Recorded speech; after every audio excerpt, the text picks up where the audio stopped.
Hello everybody and welcome back to Let's Play Chrono Trigger with me, Get Dave. We're looking for Tata's house, or Tata's house. I'm not sure how to... I always called it Tata. That's where we're going with. Truth be told, I plucked this badge from the floor of the tavern. Some besotted froggish fellow dropped it. You little rat.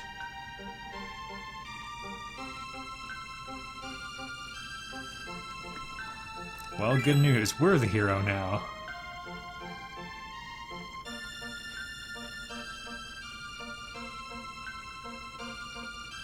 Yep.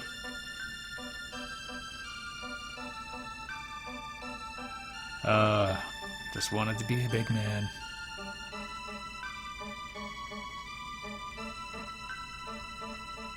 Unfortunately, we are without a hero, but we know Frog had this at one point, so we can try returning it to him.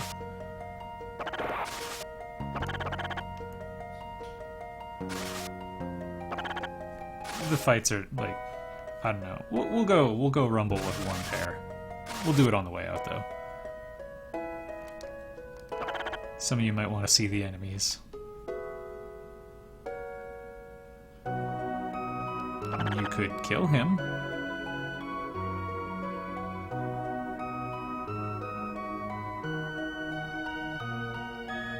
I'm sure you've got the right to wield it.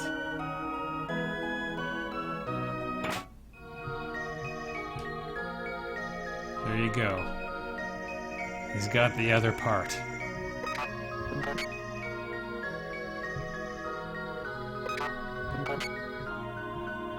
Roy Clem is a guy we're gonna have to track down.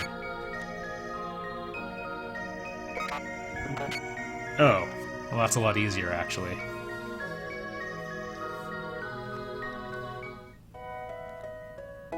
Well,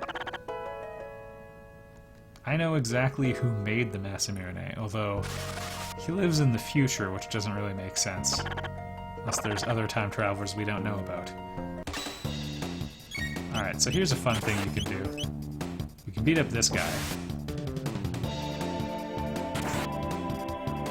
He'll cannibalize his buddies for us. Now, that doesn't really put us ahead. Because, you know, we could have killed them with an attack, maybe, but that's alright. Your buddy's not here to cannibalize you now. It's just us. You can see he's got some decent defenses. And some counterattacks.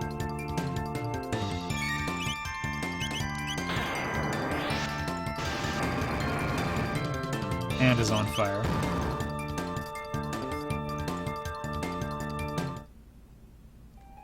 Alright, problem solved. There we are. Alright, so Frog's feeling bad, but we have a lead pointing to Melchior, so... time traveling we go. Back to Truce Canyon, the only time gate in this time period.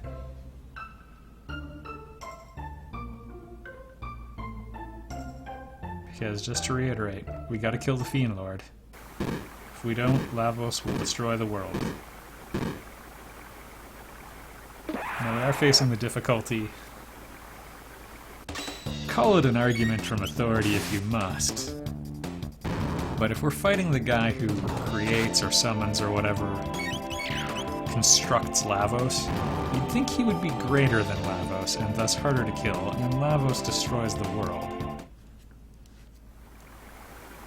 But we're going to try not to think about that too hard.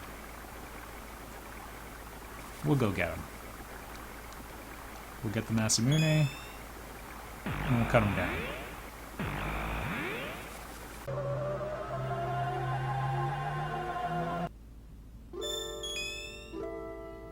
Alright, we also might take a stab at taking out our dear friend Specchio, I think. So we'll change it up. Robo is just going to be a liability in a fight like that.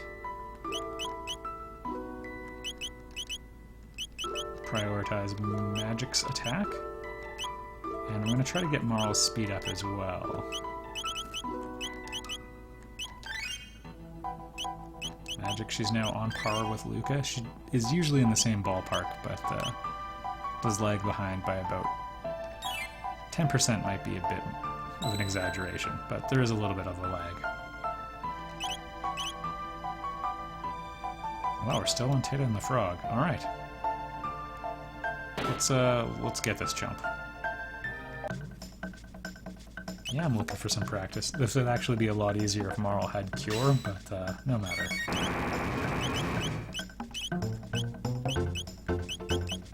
We've got Aura. We've got the option of Aura World. It's something.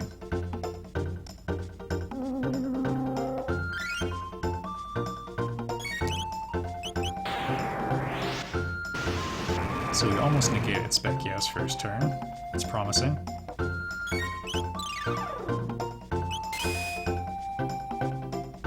He's also hitting people with their own elements, which really loosely benefits us, but again, I wouldn't suggest there's much point in planning like that.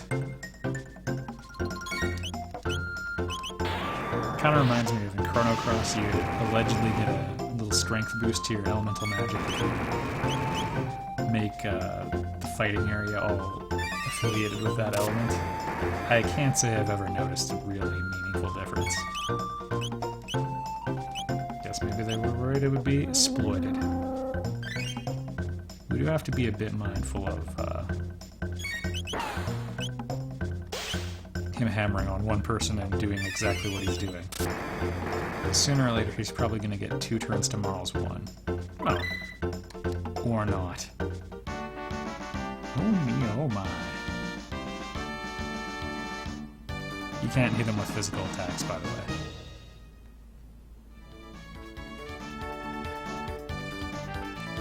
Alright, and if we got wiped out, it would be totally fine. If we found him when he was a little froggy, he would have given us a slightly worse pack, but it would have had... Well, I'm not going to tell you. I don't owe you anything. Aside from some nice, chill viewing entertainment. Think of me as your guide. I came to you just now for guidance.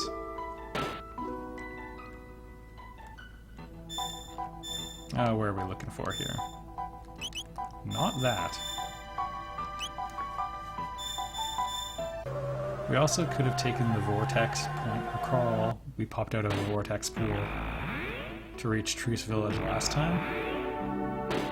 You can find the sweet spot and hop back into it, but meh.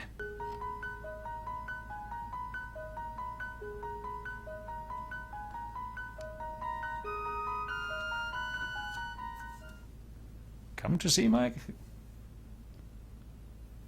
How'd you get your name on it?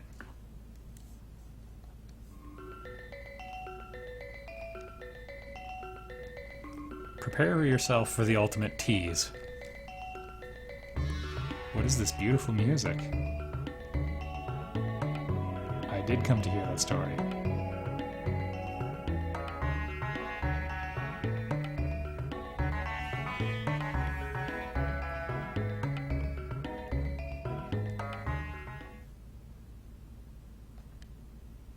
Nowhere to be found.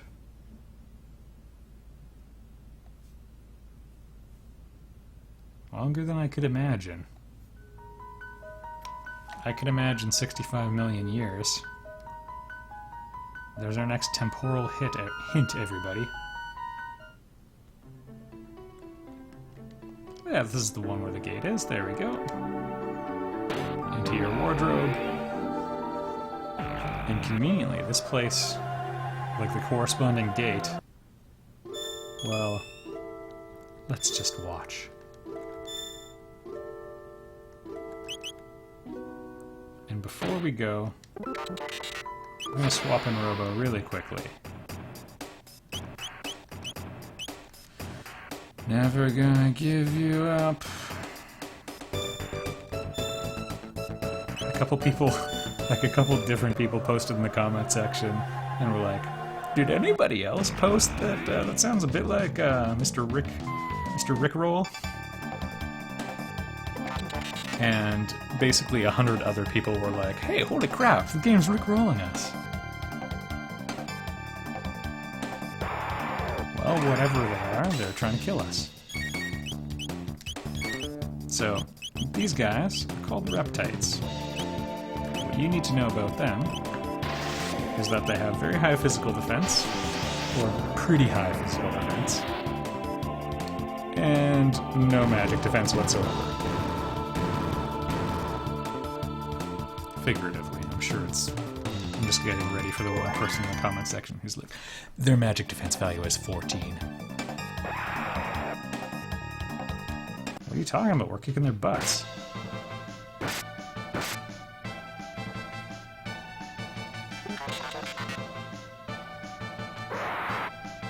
She's chasing it like a cat.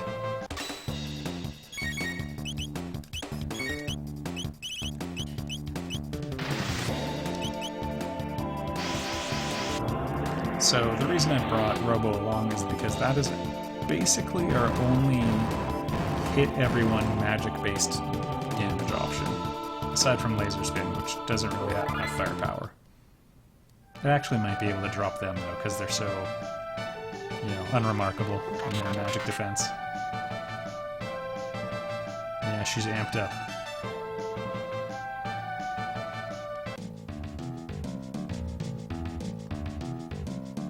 My name's Chrono. Meet Ayla, everybody. She is, direct.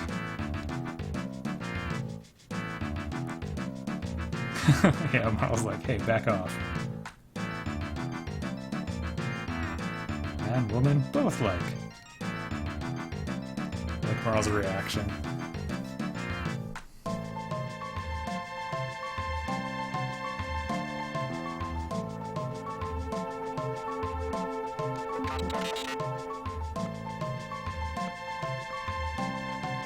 Robot? What robot?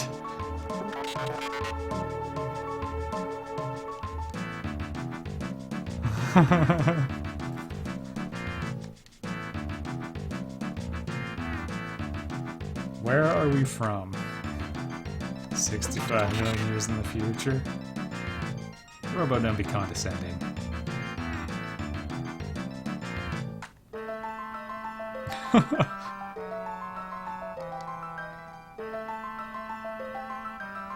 Ayla's kind of awesome. Stones everywhere. Here, there, village. I just like the directness of everything she thinks. You want stones? Pfft, I got tons of those. Some people also have interpreted the remark of her telling Marl, like, she likes strong men and women alike. She's being bisexual. I never interpreted it that way. I sort of saw it as... Well, we'll find out about her situation momentarily, but she's in such a situation where they need as many strong people as possible.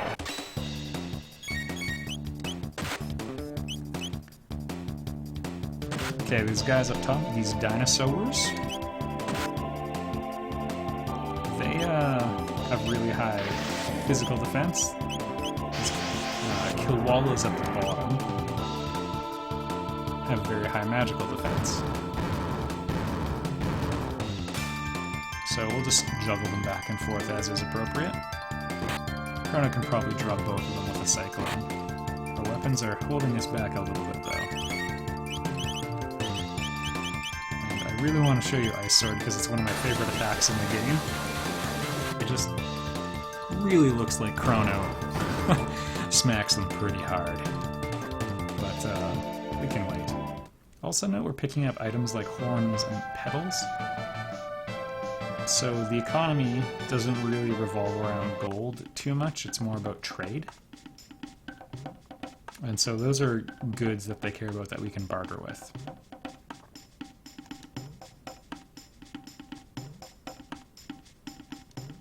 I am not Reptite's friend.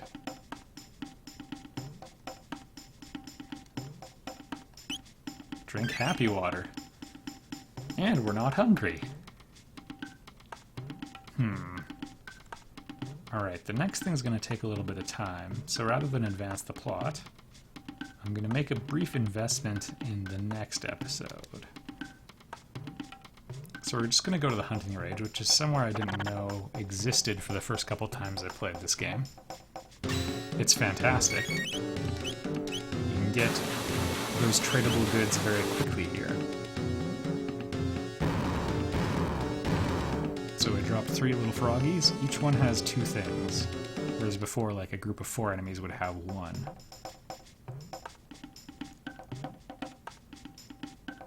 And the drops are all fixed. There's no random component whatsoever. So we just want to run around and beat up a few of these guys.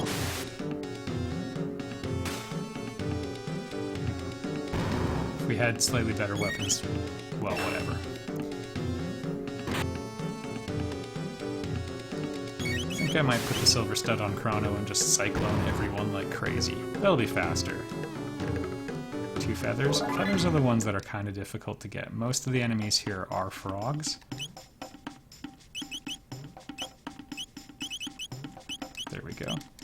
If you put the silver stud on Marl, she basically has unlimited MP and can just heal all you need, cast magic all you need, because most of her abilities are fairly cheap. I think that's the only 2 ion clouds. Oh wow. They're finding a way to make it work. Only 2 groups of ion clouds, that is. There might be 1 more.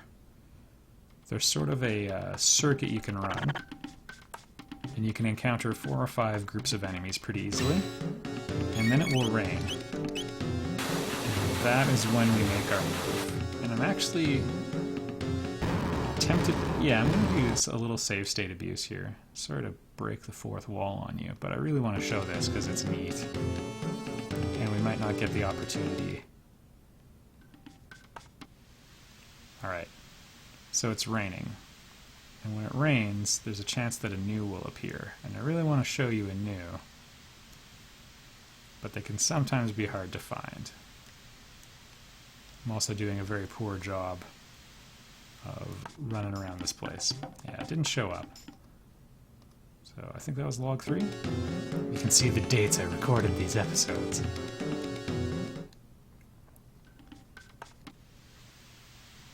So this is probably our best bet to track it down. There's a few hiding places I know about. Yeah, there he is. It's a good chance to show you Ice Sword as well.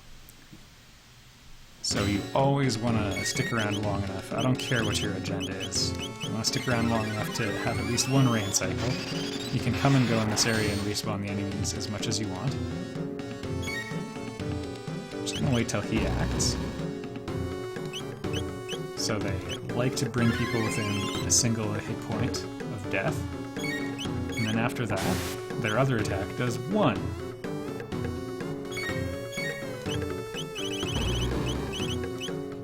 We're just going to repeat what we did before, actually. Just hammer away with Ice Sword.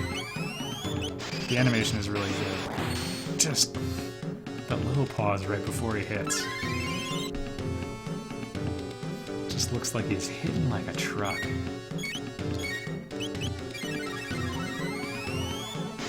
The view from the side's a bit better. So they have 1,234 hit points, and we'll give you 30 tech points. And 3 of everything. And a third eye is an accessory that doubles your evade. I would suggest it's only really worthwhile on Ayla. We already named her, so I don't feel like that's a spoiler. Other places you can go right now, you can go to the Dactyl Nest. Don't go there.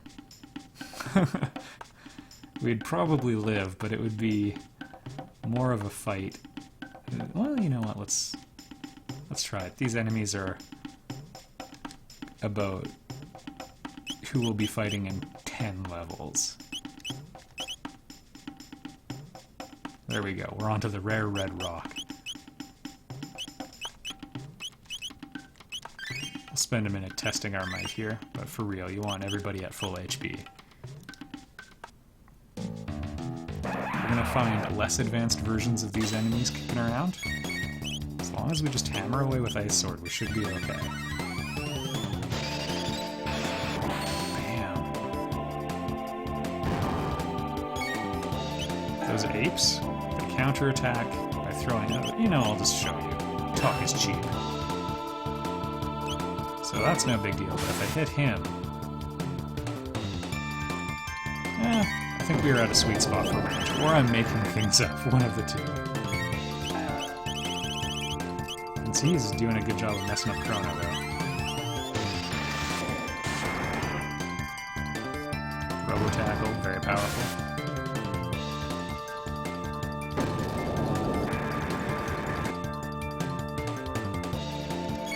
Robo tackle uses a slightly different damage formula, which tends to work out very well.